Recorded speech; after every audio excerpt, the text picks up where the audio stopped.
All right, Ethan Skolnick here for 5 Reasons Sports. A lot of content today. We're not stopping just because everybody's stuck in their homes. In fact, we got nothing else to do. So we're going to bombard you with content. We've got myself, Ethan Skolnick, just finished a podcast, 5 on the Floor, so check that out. We've got a new one coming up. That's our 3rd one this week. Also, new piece from our guy, Vishnu, usually covers the Canes. He actually wrote a piece about the Dolphins' new cornerback acquisition, former Cowboy. So he's a Cowboy fan, so he wrote that on the website. That's there. And a new episode of 3 Yards per Carry just hit. So check that one out. Also, our Dolphins podcast. We got Louis Sung here in the middle. He's a repeat offender on this particular 305 Live. I think you've been here more times than anybody else. And then we got David Eversole. You can follow his work all over the 5 Reasons Sports website, so check that out. We've got our free agency tracker, too, which Josh Howitz is doing. If I look tired, I'm tired. But Dolphins executives are probably tired today as well. Before we get to the opinion on it, let's sort of wrap up what's happened here. We've got Kyle Van Noy, right? Let's go through the list, Louis. Give me the list. There were 5 players that the Dolphins signed today. Is that right?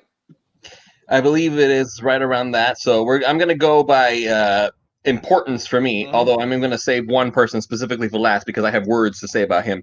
So Dolphins just went, the last thing I saw that they did was they went and signed Kyle Van Noy from the New England Patriots. So linebacker core just got a major boost on there.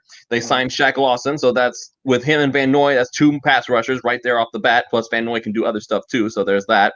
They also went and signed Eric Flowers, more on him to come. They also signed a special teams ace. I'm going to miss my boy Walt, but that's how the ball bounces. So, but Clayton word I can't pronounce. That's all I'm going to say right now. Right. It's going to take some time, like in Dominican. And finally, of course, Byron Jones, Dallas Cowboys cornerback, who Skip Bayless says is no big loss. So take of that what you will. I think that he's just that means he'll be great. Yeah. That means he's going to be awesome. So, yeah, the Dolphins signed 5 guys, or at least they're going to. It's not in writing yet, but it's agreed to. So, with any luck, that's going to be the first thing that's going to be official on come Wednesday, and I'm here for it, man. This is exactly what I've been wanting them to do. They have a lot of money. It's not practical to just let it sit there. Go spend, get those big guys. It's guys who are premier players at premier positions, so it's a good thing. Yeah, and primarily defense so far, which is interesting. And we did hear, Steve Ross and Chris Greer kind of talk about certain positions you go for in the draft, and there's certain positions you need to plug in free agency.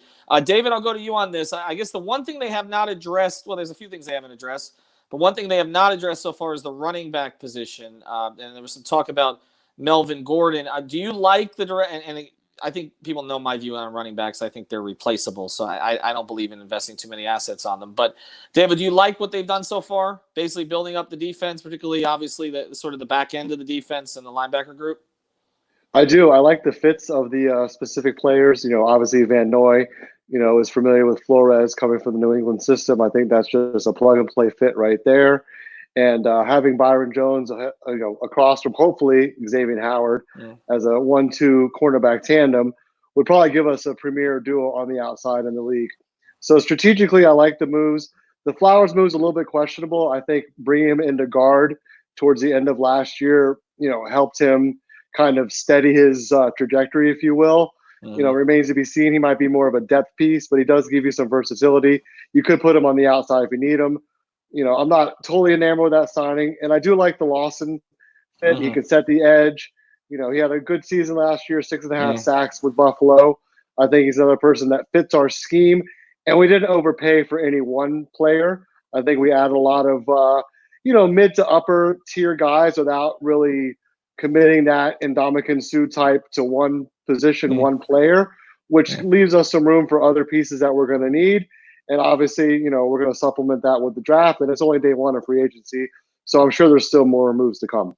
Well, Louis, I want to go to you on this because the linebacker position, last year, Vince Beagle showed up pretty well. I thought after they picked him up, and that trade was kind of panned at the time, but he actually outplayed Kiko Alonso.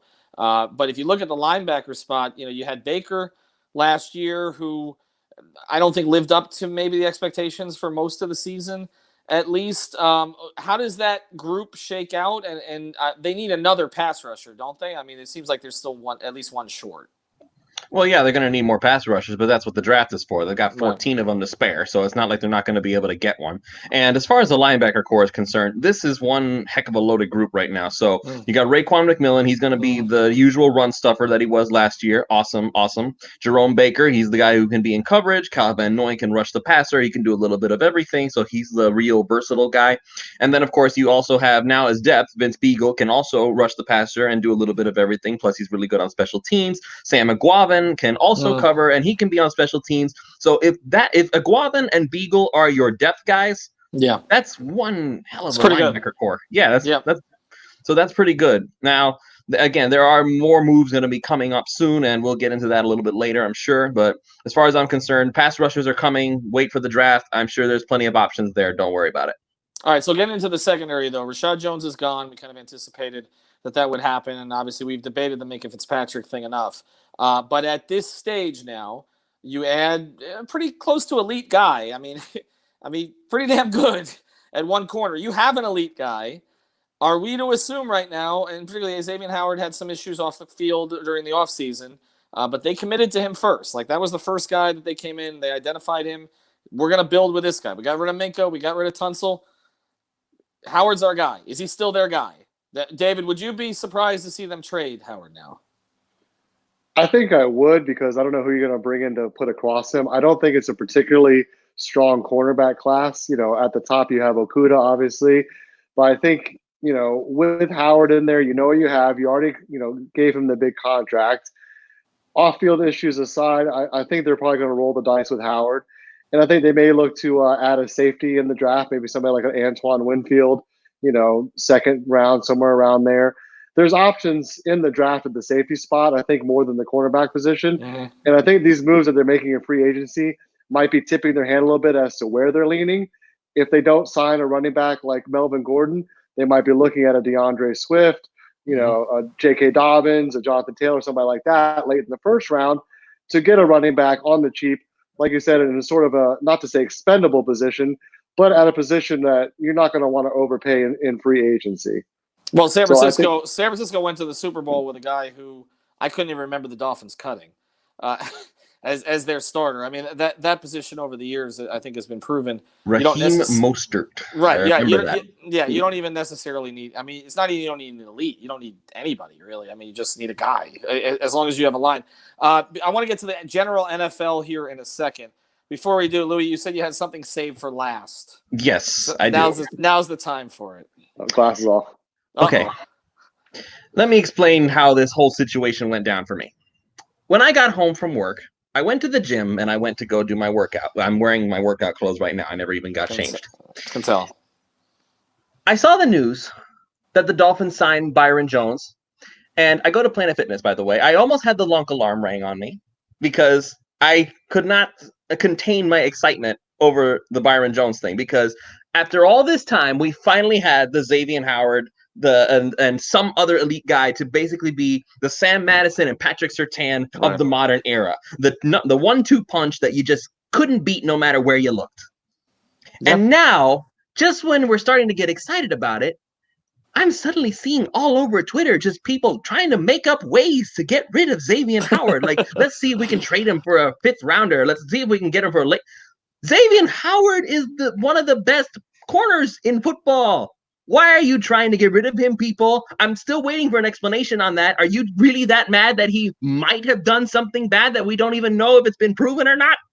I don't understand. This is why Dolphins fandom sometimes gets me like this. Because you finally have 2 elite guys at one spot that you know for a fact that teams are going to be scared to death of, and you're trying to break it up before it even starts. I don't get it.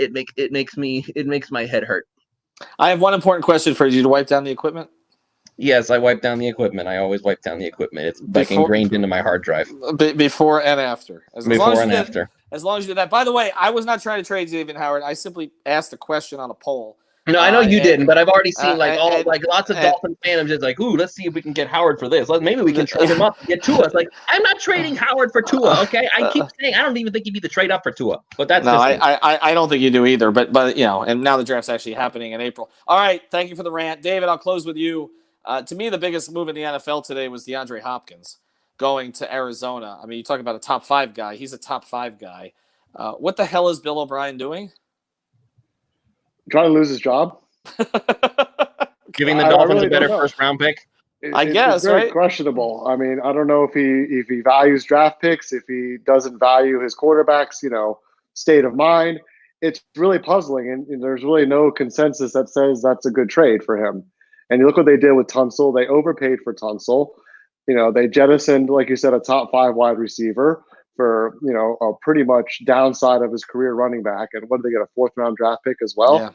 Yeah. I don't see the logic in that. It's not a win now move. Trading DeAndre Hopkins for David Johnson does not make you better in the short term or the long term. There's really I don't see the upside in that move whatsoever. All right, last one. I always the last one after the last one. We talked about this last night, Louis. I don't know. You posted something on our Twitter, on our thread what is this? The Dolphins are interested in Tom Brady? What is this? Are you seeing this? Is this somebody's throwing this out there to raise his value? Because I don't see a hell of a lot of options. I mean, does he really want to go to Tampa Bay? Like, does he really want to go? I mean, I like Bruce Arians, but does he really want to go to Tampa Bay? Does he really want to go play in LA for a team nobody even knows is in LA? Like he's going back to the Patriots, isn't he? He's going back to the Patriots. What?